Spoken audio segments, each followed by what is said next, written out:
Hundreds of miles south of Gaza, turmoil in the Red Sea not seen in decades as Iran-backed Houthi forces step up attacks on ships that they claim have ties to Israel. This has led to a major disruption in global shipping as companies such as oil giant BP reroute vessels all the way around Africa to avoid attacks.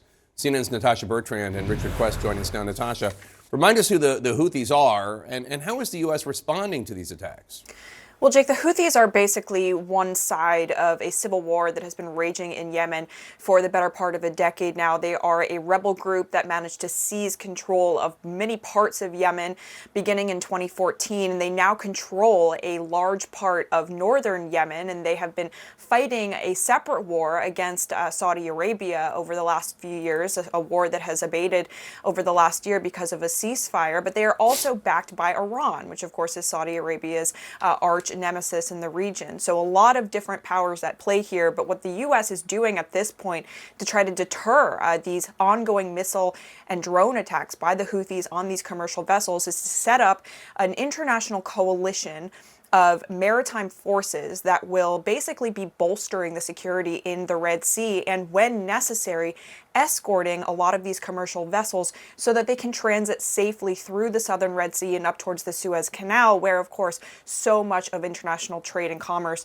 passes through on a daily basis. Now, the U.S. is saying that they are not necessarily going to escort these ships on a regular basis, nor are the other countries in the area. It's really just an attempt to show that the international community, the international shipping industry, that they are there in case they need them, and also to try to show the Houthis that they are prepared to respond if they do these additional attacks in the future. But of course, that has not worked in the past. Over the last few weeks, the U.S. has responded to these missile and drone attacks, shooting down several of the missiles the Houthis have fired.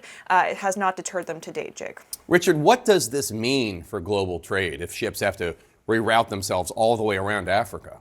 Oh, it means about 10 days, 15 days, 2 weeks around. There you are, 8,500 miles to go from Singapore up through the Suez Canal to Rotterdam. 11,000 miles, or nearly 12 if you're going to go around the Cape. I spoke an hour ago to the CEO of Hapag-Lloyd. One of his ships had already been hit by one of these drones. He said if it had been hit somewhere else, it would have been much worse for the vessel. It's going to be very difficult to protect these ships because there are so many of them. You've got to shoot down all the drones, and it becomes a long, costly, expensive affair. And so that's your economic balance, Jake. Do you send these ships around, which will create supply chain issues, likely raise the prices, and certainly increase inconvenience?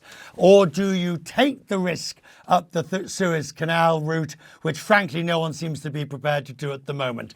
At the second, I'm afraid to say the Houthis have the upper hand. And Natasha, we know that the U.S. has responded by launching strikes at weapons depots in Syria and Iraq. Are Pentagon officials discussing a more substantial response to deter these attacks by the Houthis to begin with? Well, look, the Pentagon will always tell you that nothing is off the table in terms of a response. However, the U.S. has been extremely reluctant to bomb the Houthis directly and their infrastructure, also because there are several political sensitivities at play as well. As I mentioned earlier, Saudi Arabia and the Houthis, they reached a very fragile truce just last year, and the U.S.